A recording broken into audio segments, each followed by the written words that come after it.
Hello there and welcome Virtual Space Hero community. How are you doing? So I hope you are having a blast this first LinkedIn Live on Thursday. We are switching a little bit the timetables and the times of our LinkedIn Lives because we had a few requests that Friday afternoon is not the best time. So I hope we are going to meet now more of you here than we had on the Fridays. And so you're going to have the possibility to join this discussion, this live discussion. We started our 2021 calendar last week with Robert Kinsley from Nomium, and we were talking about how to select a virtual facilitator for your learning and development program. And today we are staying in the learning arena, to say so. We're going to talk about virtual exchanges, and we're going to talk about virtual exchanges, how to design them, and also how to organize and facilitate them for universities and higher education institutions. So let us know your questions. I do know that there are many here joining us from higher education institutions from across the globe, because we are having one of the experts from Europe here, from the Netherlands, and I'm going to introduce her in a second. You also know that we also had last year already, I think, 2 or 3 LinkedIn Lives with the Global Case Study Challenge team. The Global Case Study Challenge is my biggest Coil project, a virtual exchange project with over 600 students from 22 universities. And we're also going to talk a little bit about this one. If you're interested, just have a look at our webpage. You find there all the details, the didactical concept that we set up in the past 3 years, plus also the Global Educator Certification Program. So if you're interested in learning on how to set up in an experiential learning journey with us over 3 months, go ahead, have a look at the webpage. The next program is starting in October 2021.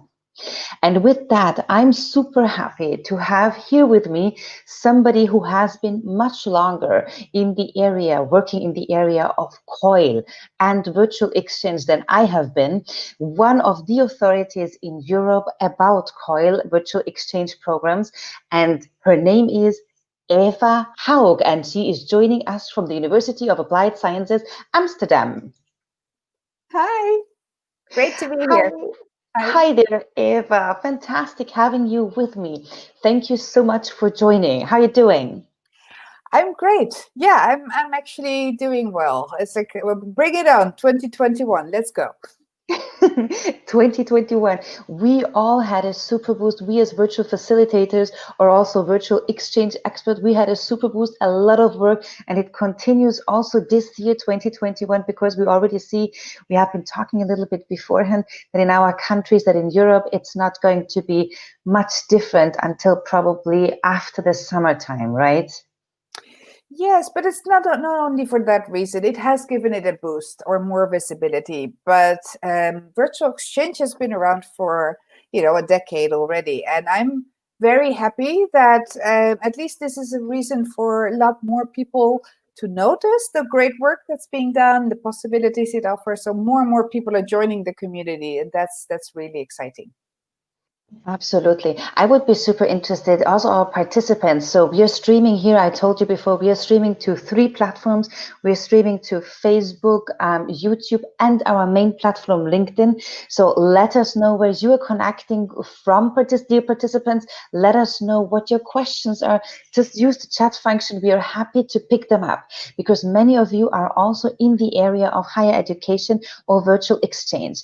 But Eva, I would love to really hear, how did you get into the area? How did you start working in virtual exchange or Coil projects? Yeah, and excuse the landline. Oh, sorry. I got started in 2013, more or less. So about, what is it, 9 years ago, 8 or 9 years ago. We had been doing a lot of exchange and some remote collaboration, the virtual exchange, but always connected to some form of mobility, where we would take our students to a country nearby, so in Europe, And we would combine that with working at a distance. But there always was this sort of physical element of travel connected to it. And then I wanted to do an international project with the first country I wanted to work with was Finland. And it's not that far, but it is very expensive. Students couldn't afford it. And we thought, so how can we make this work? And then I heard about the Coil concept. So I gave it sort of a name and a face. And I thought, oh, that is actually a very good way to have the students engage and do a project together, and learn from the experience without necessarily having to travel, because that was such a sort of a restriction almost to our possibilities. Because in the back of my head already, I thought the world is much bigger than Europe, and I want my students to learn about global intercultural communication, not just European experiences.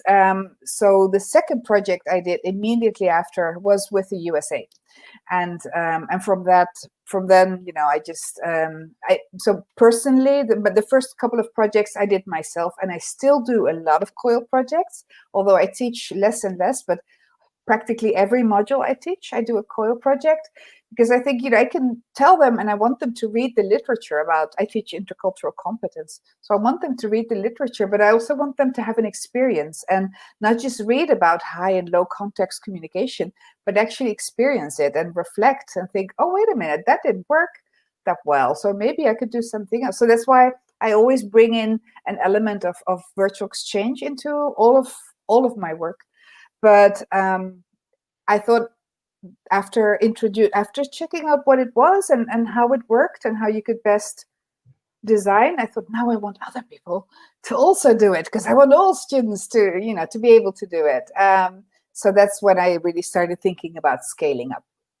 And I think that's very interesting what you're saying, because the scaling up and also the inclusiveness or the inclusion part of virtual exchange is something that triggered a lot my interest in the past years, because we do know in Austria, in the countries that I'm teaching, that, for example, part-time students, so those who are working and studying at the same time, they usually don't go abroad because they cannot. Many of them are working part-time. Many of them already have families, children, kids, so they are limited. And also because of financial resources, sometimes people are limited and cannot go abroad. And the virtual exchange concept, what we're talking about, or Coil, we're going to define that now immediately, is a concept where it's much more inclusive, where people also with different backgrounds or living in different environments can learn with other people from across the globe, right? Absolutely. So at the Amsterdam University of Applied Sciences, and if it's okay, I'm just going to use Coil instead of Coil/virtual exchange. It's much shorter. So Coil is one of the tools that we use to internationalize the curriculum or internationalize the student experience at home. I would say we have about 10% mobility.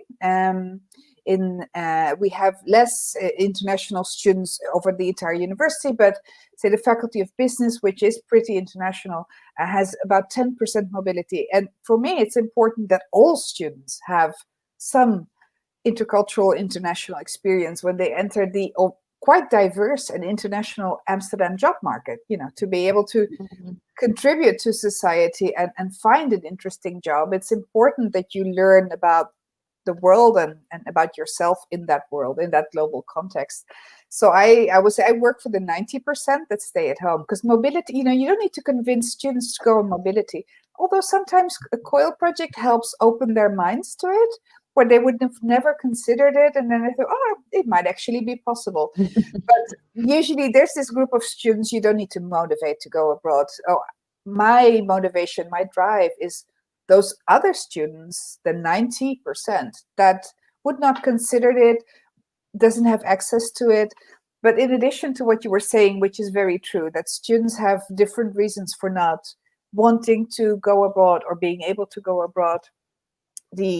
I think another interesting part about the inclusion, the inclusive aspect or the inclusive nature of Coil is it allows you to work with partner universities that also might have restrictions to be able to travel. That traditionally, when we look at our international partner network, we look for universities that are compatible, so we can have, some exchange with students. That means that their programs have to be compatible. There is some back and forth, some student mobility. Now, there are universities where there's almost zero student mobility.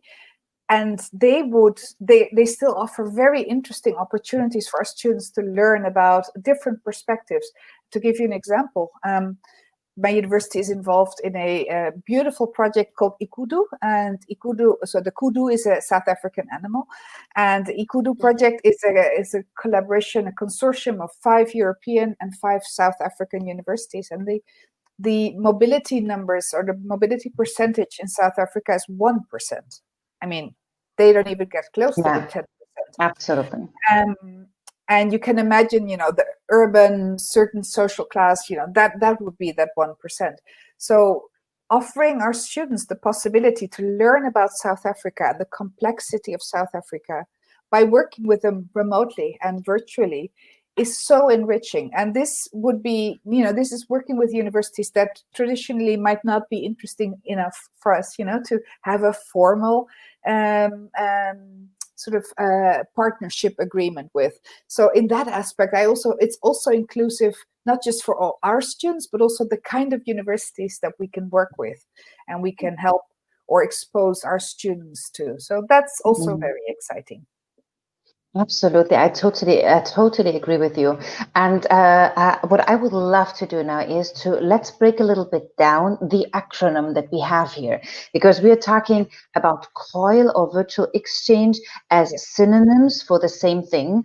Let's break down the Coil, because we already mentioned a few aspects like the C for collaboration, but maybe you would like to elaborate a little bit on the Coil concept itself. Absolutely. So the acronym was invented or was started by the State University of New York in New York State, USA. So I did not come up with it. Do not want to take credit for that, because I think it's a fantastic acronym. It's Collaborative Online International Learning. And all of those aspects are important. Learning, as it takes place in an educational setting, and it's facilitated by educators. It's international or intercultural. It takes place online, so you do need some digital tools, basically Wi-Fi or access to internet. And I mean, talking about inclusivity, that's another very interesting topic. A lot of lessons that we're learning right now because of COVID. But the C is what sells it to me, which is why I want us to use this acronym in Amsterdam, because the collaborative aspect is key in the learning. There's, you can think of a lot of virtual exchange. To me is like the umbrella concept, and there's a lot of different varieties of virtual exchange projects, and Coil is one of them, right? There and what it is not, for example, is this where a professor in one university would be teaching and streaming it so that students in another context can also, follow that class. It could be part of it, but that's not really what it is about. The focus and the core of Coil projects to us are, if possible, interdisciplinary, intercultural, international. As much diversity and variety as we can possibly put in the mix. Students, peer-to-peer collaboration, working on a global problem or an issue that they see in their communities, in their local context, that they compare and then acquire global learning by exchanging and by getting to know the other, and thereby learning about themselves. So this collaborative piece to us is really key. I also think in the Coil projects that I'm involved in also focus really on the aspect how to make students collaborate across the borders and in the virtual space. And I think that's like really the heart of Coil. So also just to put it into context, because many universities, they have internationalization goals, and very often, at least as I experienced it in the higher education context, it is a professor traveling abroad or a professor streaming abroad, and that's it. And then you sort of have your you have your hours of international teaching, and it helps you to fill up the KPIs. But of course, Coil, and if you think about collaboration, it needs much more than that. But it's Absolutely. interesting, we already got one question here. So Gradiola is asking, this is very interesting, how do you reach out or find these kind of universities that, as you said, in normal programs would not be interested to have official, or they would not be able to have collaborations with you? Yeah, it's not that they wouldn't be interested. What I find is usually they are not perceived as interesting because the traditional mobility or the traditional exchange is not always possible. How well, let's see, how do we find, actually they find us, I must say. You go to Hopefully, for international. example, today throughout the live stream, we're getting a few comments here from somebody who would like to participate in any kind of upcoming Coil activity. That would be a possibility. Exactly. I go to conferences, or lately I've been doing lots of webinars and talking to either universities or other kinds of workshops or webinar settings where you can have the opportunity to talk to many people. I use LinkedIn a lot to tell about my experiences, and I might not know one of those universities directly, but then they know a partner. I have a partner that works with them. So it is, academia in a way is a small world. What is interesting is sometimes universities of applied sciences, because I work in a university of applied sciences. That's sometimes a different network. So sometimes they travel in slightly different circles than the more traditional research universities, if you want to call them that. And they would have maybe other or different restrictions to what they can do, and whether or not Coil is a good fit. It can be, but they have bigger groups of students. And I think universities of applied sciences, and especially in the Netherlands, we're seeing that Coil is really has taken off, and it took off already quite some time ago, and it's been successfully implemented. One of the reasons being that project work, so designing your curriculum and your learning in a way that students collaborate in project teams, they try to solve real life problems, working with clients, and so to make that connection with then doing it in an international setting is easier maybe than for a research university where it's very specialized, very focused. A professor has a certain research area, huge groups, and how to then make that interdisciplinary and international. And research is, of course, very international, but to have that collaborative element is sometimes more challenging. So within sort of the sphere of finding partners within the sphere of universities of applied sciences, I think we sometimes stand out a bit because we're a little bit different. We teach differently, and that could be attractive. People could be like, well, maybe that would be interesting for our students, and let's try it out. So actually, we are approached by many interesting universities, and there are so many beautiful initiatives, and Erasmus, of course, funds quite a few of them. So yeah, there's always opportunities to meet new partners, I think. I also think that if we think about where to approach and how to find them, it's usually for researchers and professors or lecturers at conferences where we have our international network. I see LinkedIn here, this platform really as a growing source for connection as well. And for example, everybody who is in the Coil context or who is teaching internationally, you definitely got to follow Eva and see what she's posting about. And this is also how people connect, because the moment that professors are commenting, liking below the post, you already see who is in the community. And that's also what's happening to me. So that's how people usually reach out. And of course, conferences or also international teaching weeks can be a source of connecting with other universities and other professors?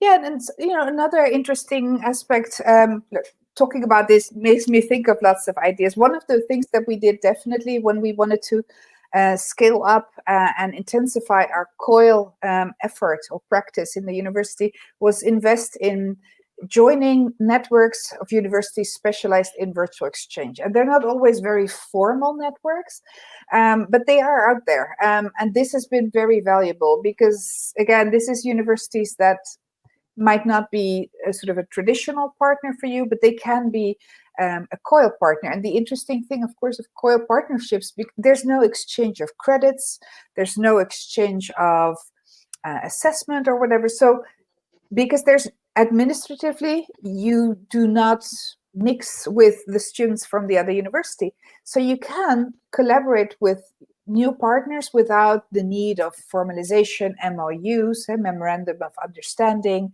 formal agreements. So you can try out partners. And actually, we have seen that from doing Coil projects with partners, we have grown our partnership into actually a formalized agreement.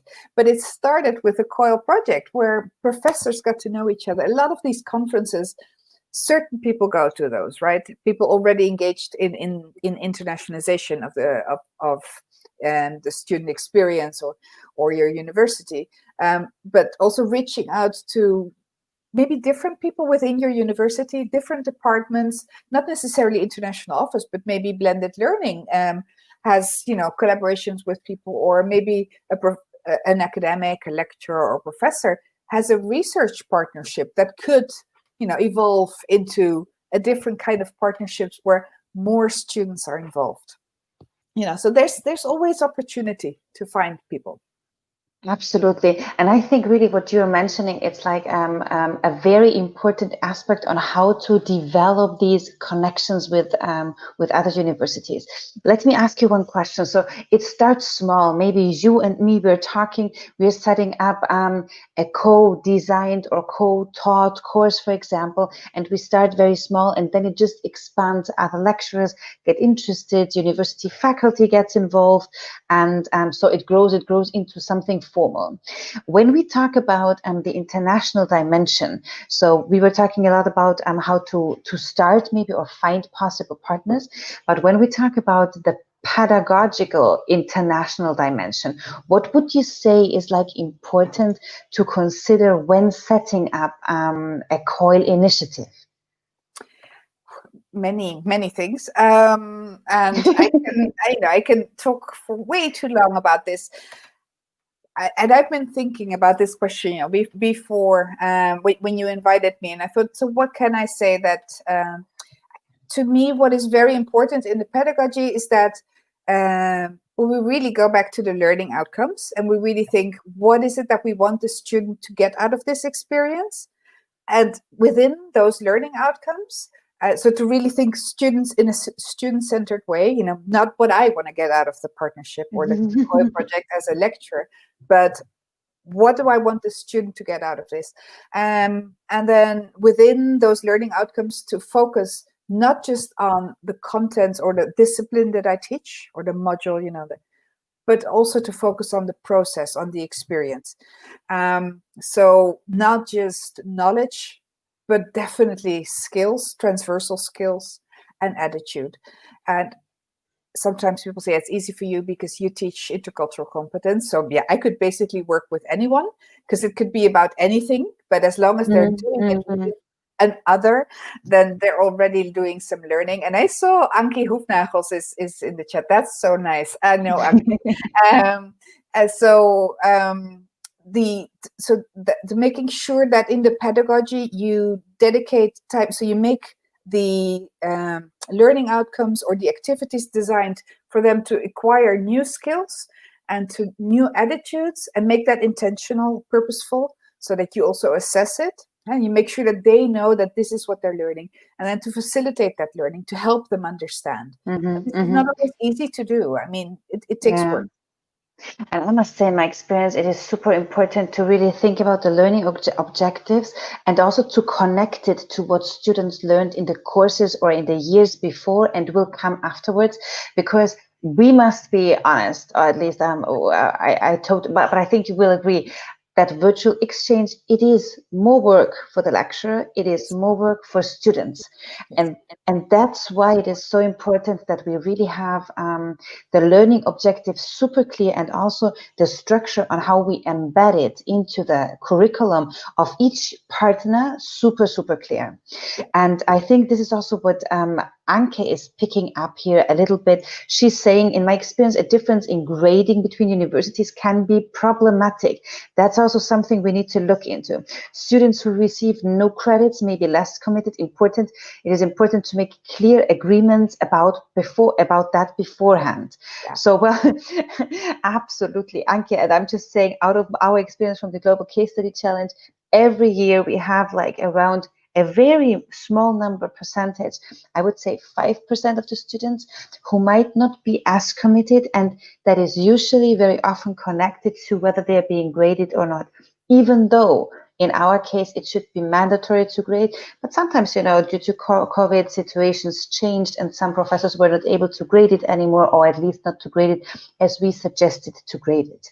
But would you like to say something about that, Eva, in terms of grading between universities and international standards as well? Absolutely. Thank you for that question, Anki. So sometimes I am very upfront when we start the design conversations and looking for partners to connect. For us, Coil projects are usually part of the mandatory curriculum.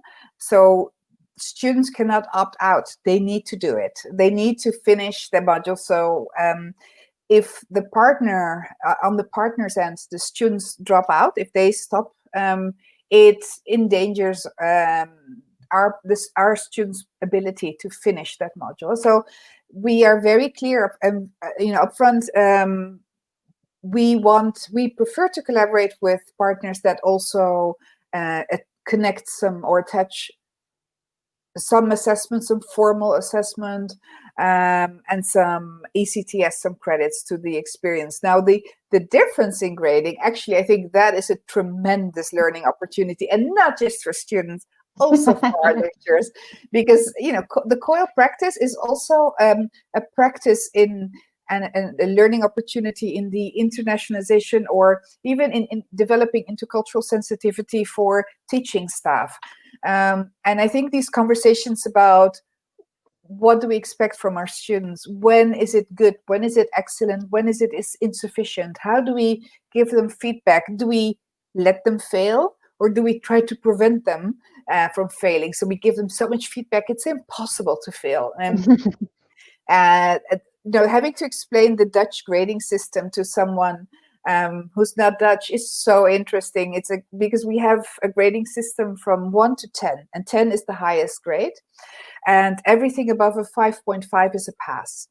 But very often, lecturers struggle to give a grade higher than an 8, and the informal curriculum, if you want, the informal assumption here is, or the assumption that a lot of lecturers aren't even aware of, is that if a student does an excellent job, he gets an 8, because the 9 is for the professor and the 10 is for the big guy upstairs. As in, if you give a student a 10, how on earth will they be motivated to continue? Because they might think that they are finished learning. And so this is a strange assumption or a belief sometimes that we have. So talking about this with a professor from Mexico or the United States, or anywhere basically, is very interesting and enlightening, because it forces us to also look not just at how our students perceive the world, but also how we perceive learning and the design of learning and the facilitation of learning. So yeah, I thank you for that question, Anki.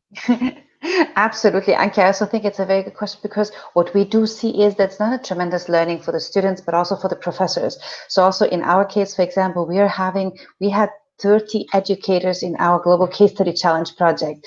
And even though we had professors grading conferences, professors grading criteria, we had all the rubrics settled out, we were very clear on how to give formative and summative feedback, still there are personal and also cultural differences in how we grade.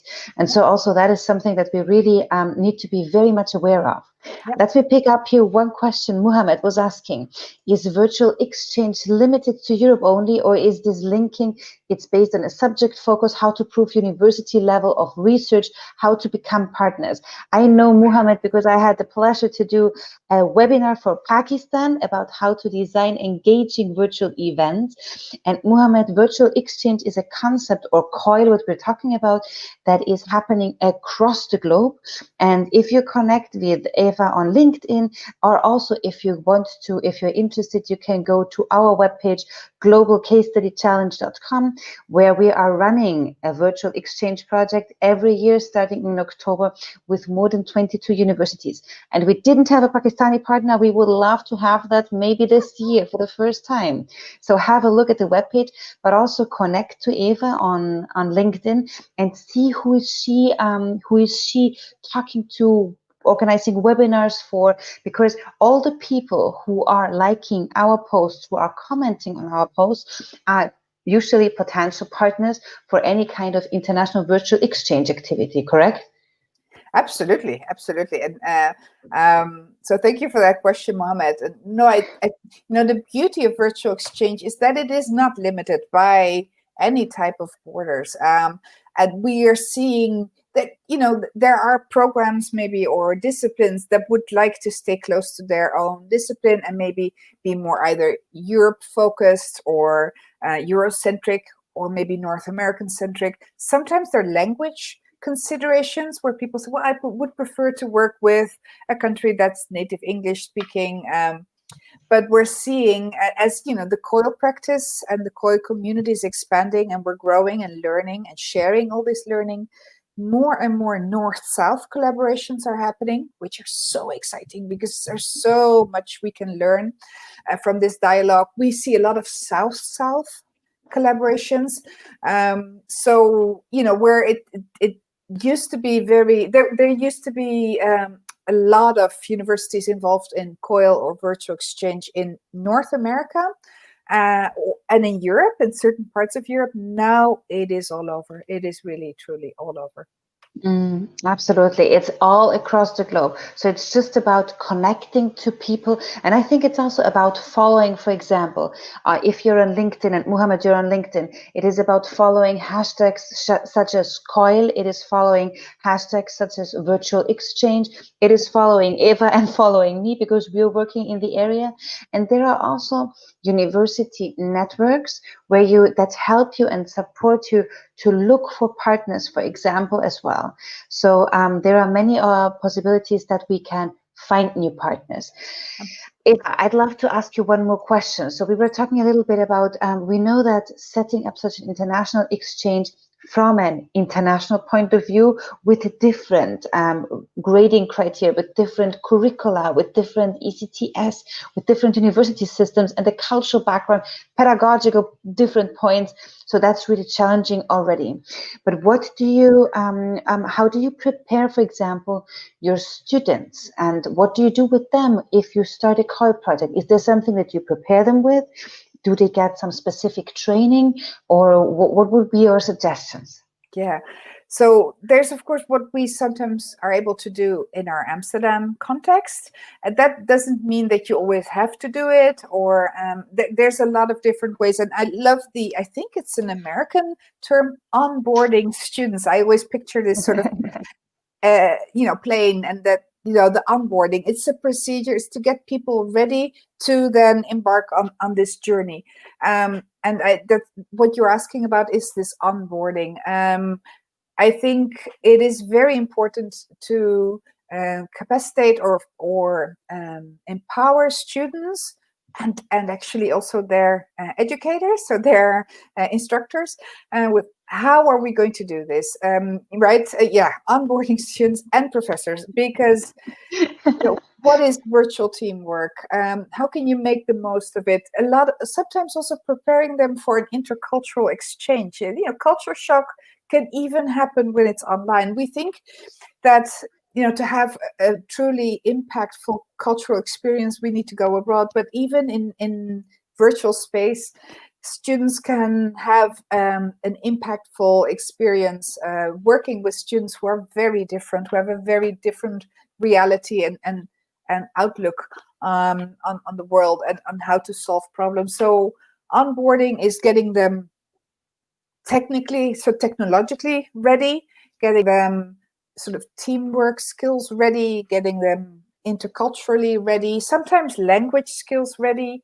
So there's a lot of different things you can do, but sometimes you don't have the luxury because either you don't have the skills yourself as an instructor, like you can be excited and you want to do this, but you don't know how to do that, or your in your university there are no such programs, because we have, for example, communication skills modules or personal development skills modules where students learn how to do these things, so we can embed that into the curriculum. But if you don't have that, there are I designed, for example, a self-paced open educational resource, an OER, that's with a very simple name, whatisculture.org, and you can go there, and that is a resource that we created for those instructors that want their students to have an intercultural experience. They want to do a Coil project, but they don't have all the tools or the time to get them ready, to onboard them. So there's some resources, and I created one with the help of DePaul University and the SUNY Coil Center. But there are many other resources, and more people are sharing those as well. So that's definitely that's one way to do it. How to design absolutely. I think also it's great because you were just saying that the SUNY Coil Center. So this is definitely also a web page that you might want to check out, because they have a lot of sources, activities, definitions online, and also exemplary projects, for example, that you can check out. So what others are doing when it comes to Coil and collaborative elements in the virtual exchange. So that's really an absolute tip. And the other tip would be, I think it's uni collaboration, right? The or the European. Erasmus Virtual Exchange. You might want to check that out as well. If you're in Germany, I know that the DAAD also is doing a lot, but I don't know if on their website they have anything, but you see more and more popping up. So let's see. I know that for Spanish-speaking countries, in Mexico, UDEM, well, I don't have to spell it for you, Barbara. So UDEM, they might have also something that is an open resource, but we are seeing more and more Spanish Coil collaboration, which is also very exciting, because also traditionally we thought, a Coil project is done in English. It doesn't necessarily have to be that way. I mean, you can also have Spanish collaboration, French, different kinds of languages. Yeah. So thank you. So there's more and more resources available. There are good resources, and sometimes some are not great. So always be critical and see, does it match what I need? What else is there? So, and create your own and share that with the community. That's also wonderful. Absolutely. I think sometimes it's really about people who want to do virtual exchange. Not so many, and I'm not sure what the history is here, not so many are aware of the term Coil. So for example, last time I was doing a training for a university in Austria, and they knew the term virtual exchange, but they were not familiar with the term Coil. And so also it's about how do we search for what we're looking for, right? And maybe it's also the hashtag Coil or the collaborative online international learning word acronym that is already helpful if you look for virtual exchange partners. Absolutely. Sometimes Coil or virtual exchange is a part of a internationalization at home effort. So sometimes under internationalization at home or internationalization of the curriculum, those can be keywords to to find resources or to connect with certain networks and expertise. I mean, the EAIE, the European Association of International Higher Education, organizes an annual conference, a large conference, but they have certain expert communities, and I'm very proud that I'm part of the Internationalization at Home expert community, where I get to represent virtual exchange. And yet there is more and more research being done, but definitely not sort of all these different terms and different terminology makes it hard to compare, to find resources and research that's being done and to compare it. Global classrooms, global experience, there are so many names, and it's all basically the same thing. So that's why virtual exchange sometimes is the umbrella concept. Now, I do want to mention one thing. Some people also think that virtual mobility is the same thing as virtual exchange, and that to me really is not the same thing. I just want to make that clear. Virtual mobility is you can almost see like a response to the current situation where travel is no longer possible.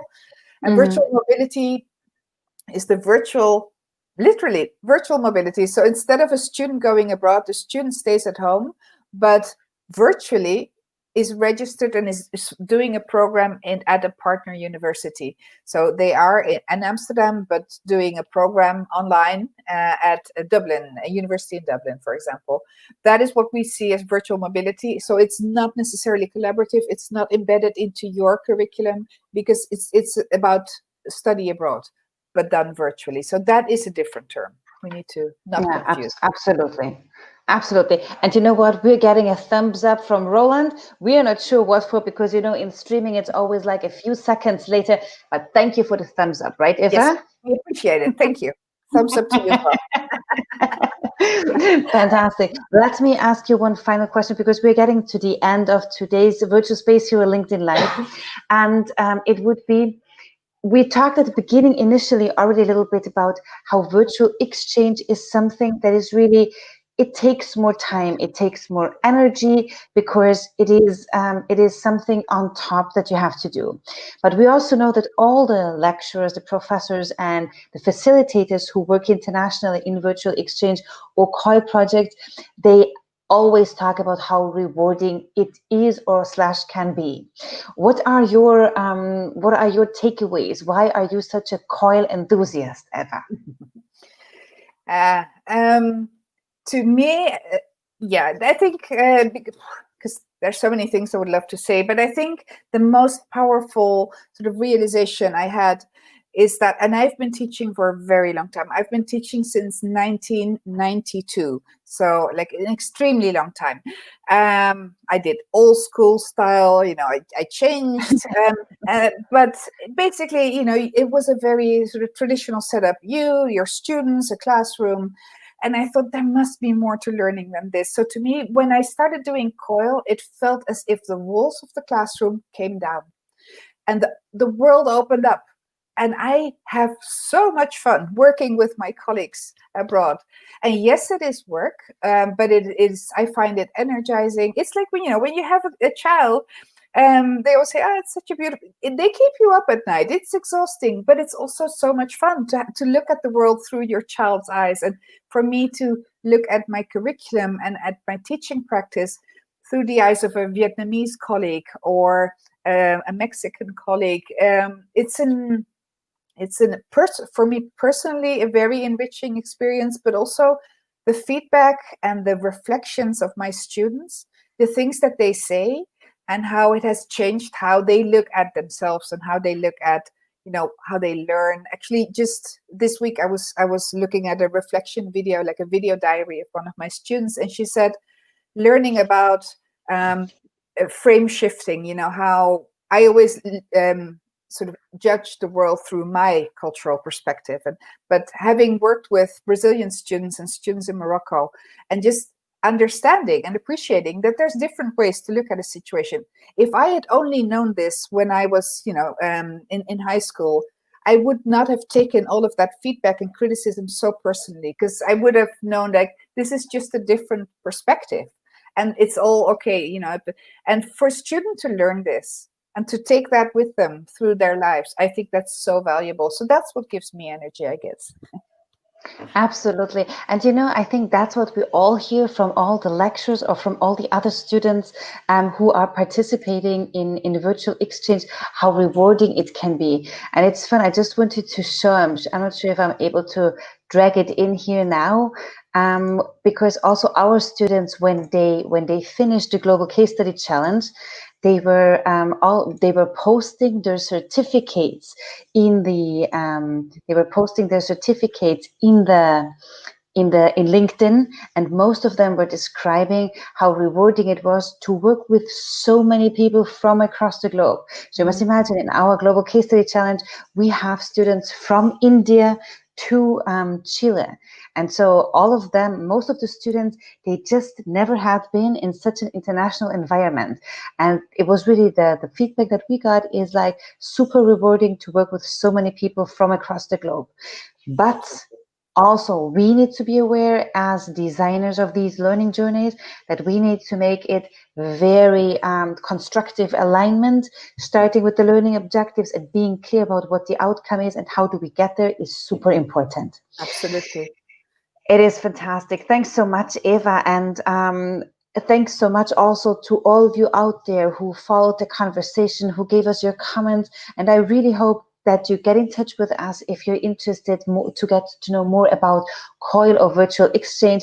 Definitely follow Eva and also connect with me if we're not connected yet, because that's also how you get connected with the global community of Coil practitioners or Coil experts. Thank you so much for having me, Barbara. It was wonderful. It was amazing. And Eva, I prepared sort of a virtual cocktail backstage, and I'm going to join you like in a few minutes there. Thank you very much, and see you in a minute. See you in a minute. Bye. Virtual Space Hero community, thank you so much again for being with us, for following us, and also for providing us with your comments here. So you know that our calendar is already online. So if you go to our webpage, virtualspacehero.com, and you go to live shows and you scroll down the 2021 program, we have a guest lineup already. We just updated it today. Until May, everybody is already online. So there are a lot of people there, and I would suggest you really to put it into your calendar. We are playing around a little bit with the times to see where most people can connect. So really focus a little bit on the times as well. But as we understand that Thursdays are going to be working pretty well. Thank you so much, Anke, also for being with us. Here she is. And thanks a lot, Barbara and Eva. Eva's reading it from backstage with the cocktail already in hand. Energy and passion are contagious in the positive sense of the word. That's good, because in COVID time, being contagious, it's not the best. But in this case, thank you very much. Also here, Vera is saying, great to hear you again, Eva. Thanks, Barbara. Thank you to all of you who were here with us. And as I said, go to virtualspacehero.com. You can also subscribe to our newsletter so you get more invitations, because we have a tremendous webinar coming up with Melanie Martinelli from the Learning Gym about mitigating designer bias. So if you are designing whether national or international or virtual or not virtual programs, that webinar is definitely for you.